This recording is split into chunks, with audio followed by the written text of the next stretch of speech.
Good morning, mate. How are you?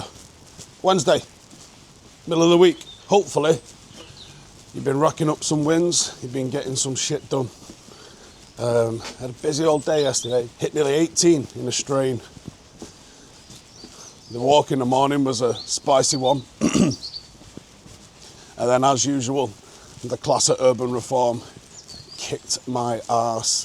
If anyone's doing any hybrid training, you've ever done anything called chipper? Basically just a big list of disgusting stuff. If you want to see what ours was last night, head over to my Instagram. I put it on my story. Put a picture of me and my mate that I was at the class with, and the board behind us is the class. Honestly.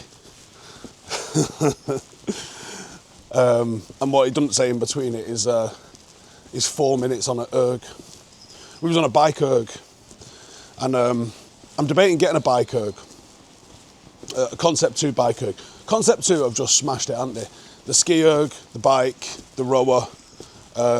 It's all absolutely world-class stuff. But I'm thinking about getting a bike erg, partially because can't get a treadmill, because, well, I suppose there are some treadmills that don't require power. But the bike erg doesn't need plugging in. And there's no power in my garage. All the lights are like battery powered and motion sensor stuff. But I'm debating getting one because, you know, I am planning on doing an Ironman next year, and as soon as this marathon's out the way in April, hitting up triathlons. And the bike is probably like the one thing that I don't do, and there's a couple of things with the bike that I don't like the idea of, and it's one of the reasons why I don't run on streets. I don't like having to just totally check around me all the time when I'm running. I just want to kind of lock in and get on with it.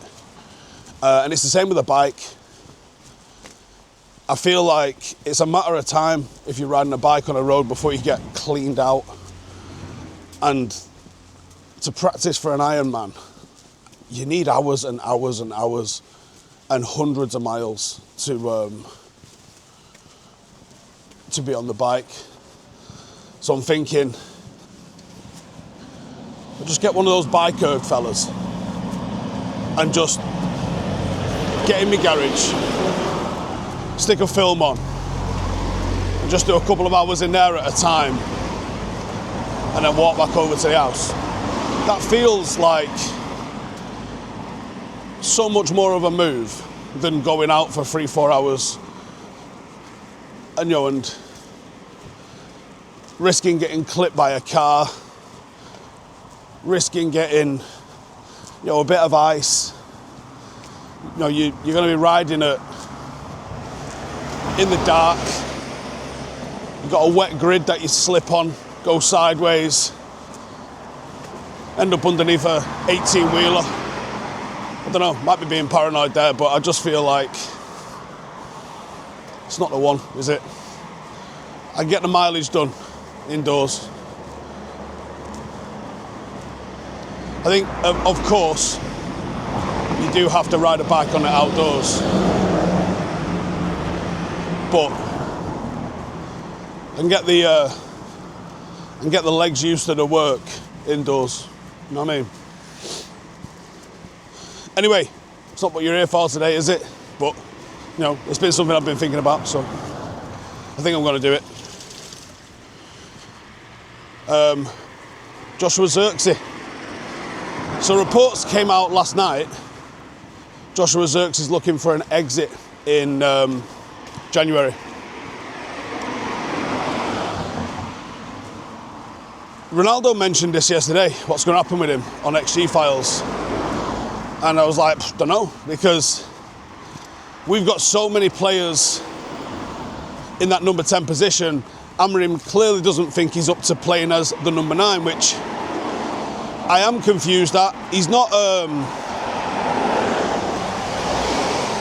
playing on the shoulder, stretch the defence sort of number 9. But I think he's got his uses. I absolutely think he's got his uses, and I think if he was playing Mbuemo alongside him and he was the 9, because Mbuemo does stretch the defences and doesn't really play in between the lines too often, as you would expect with a typical sort of inside forward, whatever we're going to call those positions. I think he could work. Obviously the gaffer doesn't agree. So it looks like Zirkzee's probably going to end up going. I mean, I think it'd be safe to say, like, he's not untalented. There's definitely a skillful player there, but at the same time, he hasn't lit it up at United, whether you'd want him to or not. He just hasn't. So I guess it's one of them, innit? Recoup some of the money we spent on him, see if we can strengthen some of the other areas, i.e. midfield.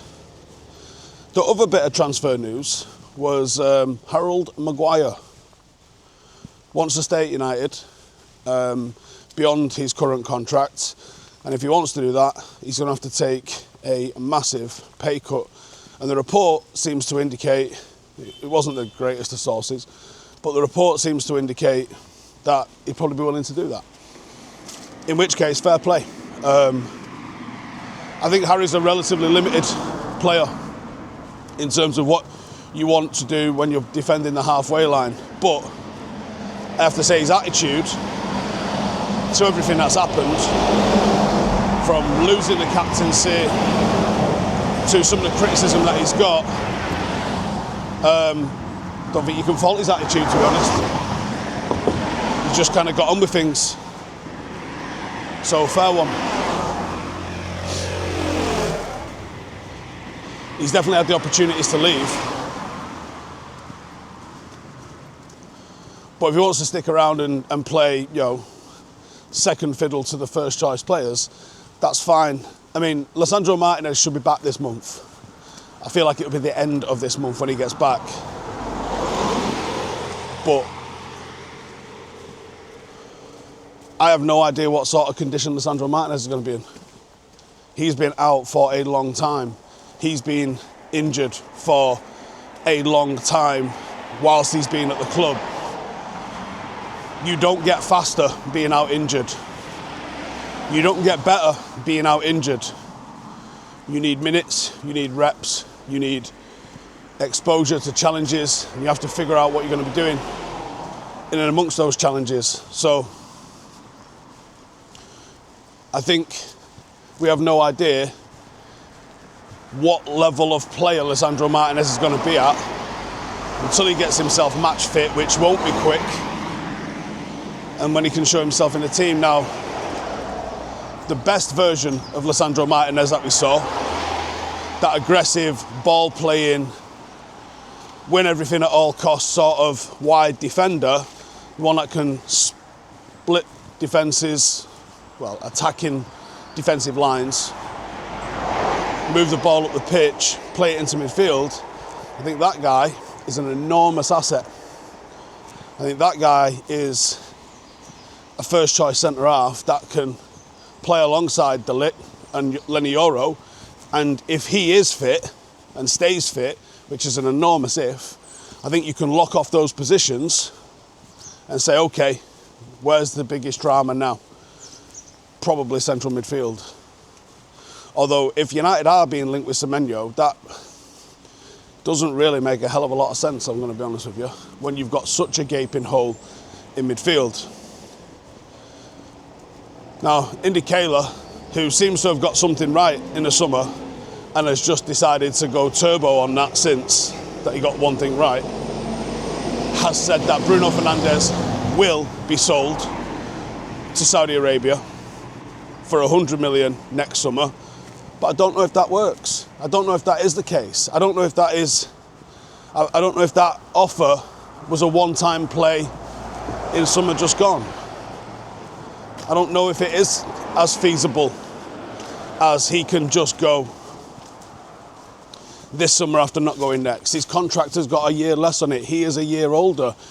It makes no sense for him to be the same price next year. That's not how player evaluation works. Also, feels like he's just throwing it out there in the dark, doesn't it? But at the same time, it is a transfer that he could see happening. So, I think in the summer, when I think it was Al Hilal, wasn't it, were in for Bruno, and like we said at the time, it doesn't really make a hell of a lot of sense for us to sell our best player. The guy got nearly 40 goals and assists for us. Like, you can't forget that. But at the same time, he is not a natural fit in the system. Now, could he adapt? Well, we thought he could. But we seem to be getting a worse output out of him with goals and assists when he's further backwards. And we seem to be getting a worse output from the team defensively when he's further backwards.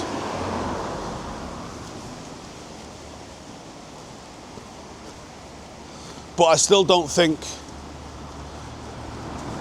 sort of off the top of my head, would it make a hell of a lot of sense to sit here and say, sell Bruno? Listen, I think he's an issue you need to find a solution for. He's certainly not a problem. He certainly isn't toxic in any way whatsoever. But there is getting the best out of him and therefore getting the best out of the team requirement. Of which, you know, you get a better football team out of doing that. And this isn't a new problem. This has been around at United for as long as I've watched United, is there's always been very, very, very good players that haven't quite been a natural fit. And either they adapt or the team adapts, or they get moved on. I think some of the talk around Bruno is mad disrespectful for what has been an incredibly committed player, an incredibly productive player.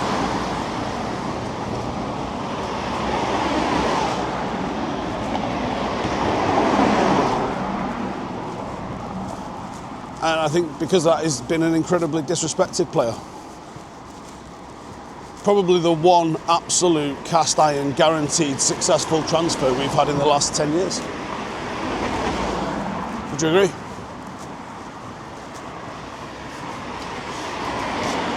Anyway, that's this morning.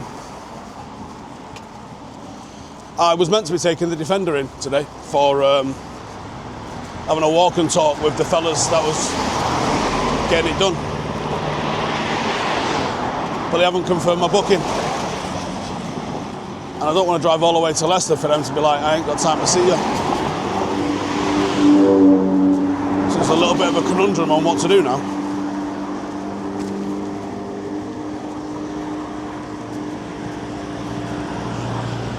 Either way, got loads of shit still that I need sorting out, so I'm gonna get my book out, I'm gonna write it down, I'm gonna fucking score it off. Sound like a plan? Yep, sounds like a plan to me. Anyway, nice one, man. Have a good day. We've got under 18s video coming out a little bit later, and then this afternoon we've got a preview with Ash, so stay tuned for those. See you in the next one. Latest.